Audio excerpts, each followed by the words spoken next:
നിങ്ങളൊരു high status high valued alpha male ആവാനാണ് ആഗ്രഹിക്കുന്നതെങ്കിൽ ഈ വീഡിയോ നിങ്ങൾക്കുള്ളതാണ്. ജീവിതം പവറിന് വേണ്ടിയുള്ള കളിയാണ്. ഫിസിക്കലി മെൻ്റലി റിസോഴ്സ്ഫുള്ളി പവർഫുള്ളായ വ്യക്തികളാണ് ലോകം ഭരിക്കുക. നിങ്ങളും അങ്ങനെ ആകാനായി ഈ വീഡിയോ മുഴുവനായി കാണുക. നിങ്ങളൊരു സ്ഥലത്തേക്ക് കയറി ചെല്ലുമ്പോൾ ആദ്യം ആളുകൾ എന്താണ് ശ്രദ്ധിക്കുക? നിങ്ങളൊരു വാക്ക് പോലും സംസാരിക്കുന്നതിന് മുന്നേ തന്നെ അവർ നിങ്ങളുടെ ബോഡി ലാംഗ്വേജ് അനലൈസ് ചെയ്യും. അതായത് നിങ്ങളെങ്ങനെ നടക്കുന്നു, ഇരിക്കുന്നു, പെരുമാറുന്നു തുടങ്ങിയവയൊക്കെ.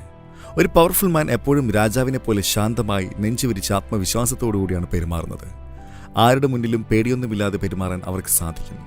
എന്നാൽ സ്വന്തം ബോഡി ലാംഗ്വേജ് നന്നായി ഉപയോഗിക്കാൻ അറിയാത്തവർ മറ്റുള്ളവരുടെ ഷൈയും നെർവസുമായി കാണപ്പെടുന്നു. ഇന്ന് ഈ വീഡിയോയിലൂടെ പവർഫുൾ മെയിൽസിന്റെ ബോഡി ലാംഗ്വേജ് എന്താണെന്ന് നമുക്ക് മനസ്സിലാക്കാം. Part 1, standing. ബോഡി ലെങ്ത്തിന്റെ 30 മുതൽ 40% വരെ ഭാഗം കാലുകളാണ് കവർ ചെയ്യുന്നത്. അതുകൊണ്ട് നിങ്ങൾ നിൽക്കുന്ന രീതി, ഇരിക്കുന്ന രീതി, നടക്കുന്ന രീതി തുടങ്ങിയവ നിങ്ങളുടെ വ്യക്തിത്വത്തെ ഡോമിനന്റ് അല്ലെങ്കിൽ വീക്കായി കാണിക്കാൻ അവയ്ക്ക് സാധിക്കും. പവർഫുള്ളായി തോന്നിക്കുന്ന സ്റ്റാൻഡിംഗ് പൊസിഷൻസ് നിങ്ങളുടെ പേഴ്സണാലിറ്റിയെ തന്നെ അപ്ഗ്രേഡ് ചെയ്യിക്കാൻ സഹായിക്കുന്നു. അതിലൊന്നാണ് വൈഡ് പോസ്റ്റർ സ്റ്റാൻഡിംഗ് പൊസിഷൻ. ഷോൾഡേഴ്സും ഫീറ്റും സെയിം ലെവലിൽ ആക്കി നിൽക്കുന്ന രീതിയാണിത്. ഇതൊരു ഹൈ മാസ്കുലിൻ സ്റ്റാൻഡിംഗ് പൊസിഷനാണ്. മറ്റുള്ളവരുടെ മുന്നിൽ സ്വന്തം പവർഫുൾ പ്രസൻസ് ക്രിയേറ്റ് ചെയ്യുന്നതിന് ഇത് ഉപയോഗിക്കുന്നത്. ഇതിലൂടെ മറ്റുള്ളവർക്ക് നിങ്ങൾ ബഹുമാനം ആഗ്രഹിക്കുന്ന ഒരാളല്ല, പകരം അത് അർഹിക്കുന്ന ആളാണെന്ന് മനസ്സിലാകുന്നു. Number 2, standing with arms on hips. കൈകൾ ഹിപ്സിൽ വെച്ച് നിൽക്കുന്നത് തീർച്ചയായും ഒരു പവർഫുൾ ബോഡി ഗസ്റ്ററാണ്. എന്നാൽ അത് കൃത്യമായി ചെയ്യേണ്ടത് പ്രധാനമാണ്. കാരണം തെറ്റായ രീതിയിൽ ചെയ്യുകയാണെങ്കിൽ ഇത് നിങ്ങളെ വീക്കായും നെർവസായും അവതരിപ്പിക്കുന്നതാണ്. അതുകൊണ്ട് ഇത് കൃത്യമായ രീതിയിൽ ചെയ്യാൻ അറിയേണ്ടത് അനിവാര്യമാണ്. അതിനായി ആദ്യം നടുനിവർത്തി നെഞ്ചുവിരിച്ച് കൈകൾ കൃത്യമായി ഹിപ്സിൽ വയ്ക്കുക. അതിനുശേഷം എൽബോസിനെ പുറത്തേക്ക് പുഷ് ചെയ്യുക. അതിന് മുന്നിലോട്ടോ പിന്നിലോട്ടോ വരാതെ ശ്രദ്ധിക്കുക. 4 ഫിംഗേഴ്സ് മുന്നിലേക്കും തമ്പ് മാത്രം പിന്നിലേക്കും പോയിന്റ് ചെയ്യുന്ന രീതികൾ കൈകൾ വയ്ക്കുക. ഏറ്റവും പ്രധാനപ്പെട്ട കാര്യം എന്തെന്നാൽ ഇത് ഹൈലി അഗ്രസീവ് ബോഡി പോസ്റ്ററാണ്. അതുകൊണ്ട് സൂക്ഷിച്ച് ഉപയോഗിക്കുക. നമ്പർ 3, ആബ്സല്യൂട്ട് ആൽഫ മെയിൽ ആവുന്നതിനായി നിങ്ങളുടെ ഉള്ളിൽ ശക്തിയോടൊപ്പം തന്നെ അട്രാക്റ്റീവ്നെസ് ഉണ്ടാവേണ്ടതും അത്യാവശ്യമാണ്. അതിനുവേണ്ടിയുള്ള ഒരു പെർഫെക്റ്റ് ബോഡി പോസ്റ്ററാണ് forward foot posture. Red carpet വേദികളിൽ സെലിബ്രിറ്റികൾ ഏറ്റവും കൂടുതൽ ഉപയോഗിക്കുന്നതും ഇതേ പോസാണ്. എന്നാൽ ഇവിടെ കാലുകൾ മാത്രമല്ല പ്രധാനം, കൈകൾ എങ്ങനെ വെക്കണമെന്നതും പ്രധാനപ്പെട്ട കാര്യമാണ്. മാസ്കുലിൻ ഡോമിനന്റ് ആൻഡ് അട്രാക്റ്റീവ് ആയിരിക്കുന്നതിനായി ഒരു കൈ പോക്കറ്റിനുള്ളിലേക്ക് മറ്റേ കൈ ഫ്രീ ആയിട്ട് വെക്കാവുന്നതാണ്. അങ്ങനെ ഈ പൊസിഷൻ കംപ്ലീറ്റ് ആകും. Part 2, walking. നിങ്ങൾ എവിടെയെങ്കിലും ആദ്യമായി കയറി ചെല്ലുമ്പോൾ ആളുകൾ ആദ്യം ശ്രദ്ധിക്കുന്നത് നിങ്ങൾ നടക്കുന്ന രീതിയായിരിക്കും. ഒരു വുമന്റെയും മാന്റെയും ബോഡി ലാംഗ്വേജിനെ ഡിഫറൻഷിയേറ്റ് ചെയ്യുന്ന പ്രധാനപ്പെട്ട ഘടകവും ഇതാണ്. അതുകൊണ്ട് തന്നെ പെർഫെക്റ്റ്ലി മാസ്കുലിൻ ആയിട്ടുള്ള രീതിയിൽ നടക്കേണ്ടത് പ്രധാനപ്പെട്ട കാര്യമാണ്. അതിൽ ആദ്യത്തെ രീതിയാണ് വാക്കിംഗ് വിത്ത് മാസ്കുലിൻ ഷോൾഡർ സ്വിംഗ്. കോൺഫിഡൻസ് ഉള്ള വ്യക്തികൾക്ക് മാത്രമേ ഷോൾഡർ സ്വിംഗ് ചെയ്ത് നടക്കാൻ സാധിക്കൂ. വൈഡ് ഷോൾഡേഴ്സ് ഒരു അട്രാക്റ്റീവ് മെയിൽ ഫീച്ചറാണ്. അതുപോലെ തന്നെ നാരോ ഷോൾഡേഴ്സ്, വൈഡ് ഹിപ്സ് തുടങ്ങിയവ അട്രാക്റ്റീവ് ഫീമെയിൽ ഫീച്ചേഴ്സാണ്. അതുകൊണ്ട് തന്നെ ആൽഫ ഫീമെയിൽസ് നടക്കുന്ന സമയത്ത് വൈഡ് ഹിപ്പ് സ്വിംഗ് ആണ് ചെയ്യുന്നത്. അതുപോലെ മെയിൽസ് വൈഡ് ഷോൾഡർ സ്വിംഗ്. അതുകൊണ്ട് നടക്കുമ്പോൾ എപ്പോഴും നിങ്ങൾ നിങ്ങളുടെ ഷോൾഡർ സ്വിംഗ് ചെയ്ത് നടക്കാൻ ശ്രദ്ധിക്കുക. നമ്പർ 2, മറ്റുള്ളവരുടെ മുന്നിലൂടെ നടക്കുമ്പോൾ തല ഉയർത്തി നടക്കാൻ ശ്രദ്ധിക്കുക. കാരണം തല താഴ്ത്തി നടക്കുന്നതിലൂടെ നിങ്ങൾ സ്വയം ഭീരുവാണെന്ന് മറ്റുള്ളവരെ അറിയിക്കുകയാണ് ചെയ്യുന്നത്.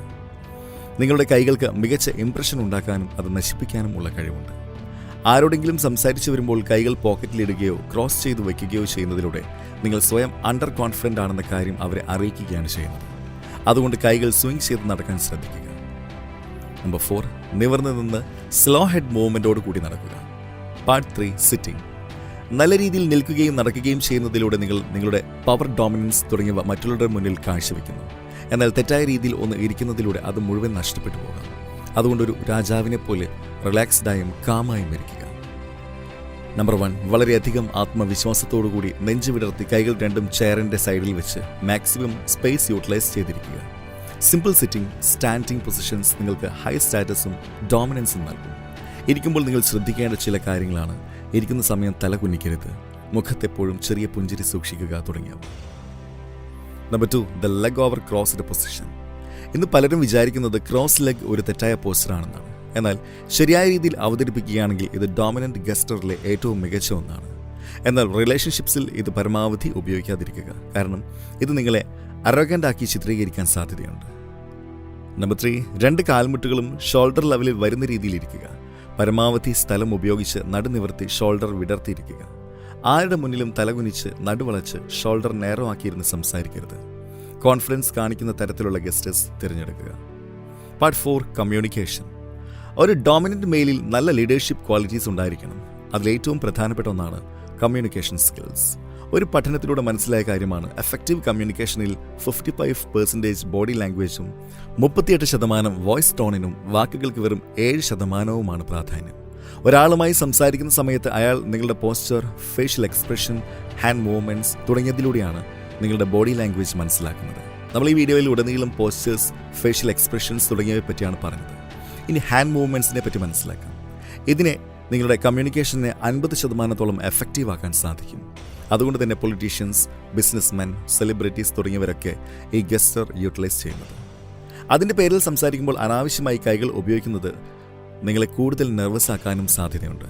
അതുകൊണ്ട് ആവശ്യമുള്ള സ്ഥലത്ത് മിതമായ രീതിയിൽ ഉപയോഗിക്കുക. ഉദാഹരണത്തിന്, ഒരു പോയിന്റിനെ കുറിച്ച് പറയുന്നതിനായി കൈവിരലുകൾ കൊണ്ടോ കൈകൊണ്ടോ ഉള്ള ഗെസ്റ്റേഴ്സ് യൂസ് ചെയ്യുക.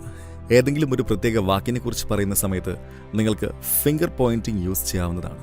എന്നാൽ ഏതെങ്കിലും വ്യക്തിയെ കാണിക്കുന്നതിനായി നിങ്ങൾക്കൊരു ഹാൻഡ് പോയിന്റ് യൂസ് ചെയ്യാവുന്നതാണ്. ഒരിക്കലും ഒരു വ്യക്തിയെയും ഫിംഗർ പോയിന്റ് ചെയ്യാതിരിക്കാൻ ശ്രദ്ധിക്കുക, കാരണം അത് റൂഡ് ബിഹേവിയറിന് ഉദാഹരണമാണ്. ബ്രോഡ് പോസിബിലിറ്റീസിനെ റെപ്രസെന്റ് ചെയ്യുന്നതിനായി ഹാൻഡ് സ്വീപ്പ് ഗെസ്റ്റർ ഉപയോഗിക്കാവുന്നതാണ്. ഈ ലോകത്തിലെ ഏതൊക്കെ നല്ല പ്രഭാഷകരെ എടുത്തു നോക്കിയാലും അവരെ മികച്ചതാക്കുന്നത് വാക്കുകൾ മാത്രമല്ല, പകരം അവരുടെ ഗെസ്റ്റേഴ്സ് കൂടെ ആണെന്നുള്ള കാര്യം നമുക്ക് മനസ്സിലാകും. വീഡിയോ നിങ്ങൾക്ക് ഇഷ്ടമായെന്ന് കരുതുന്നു.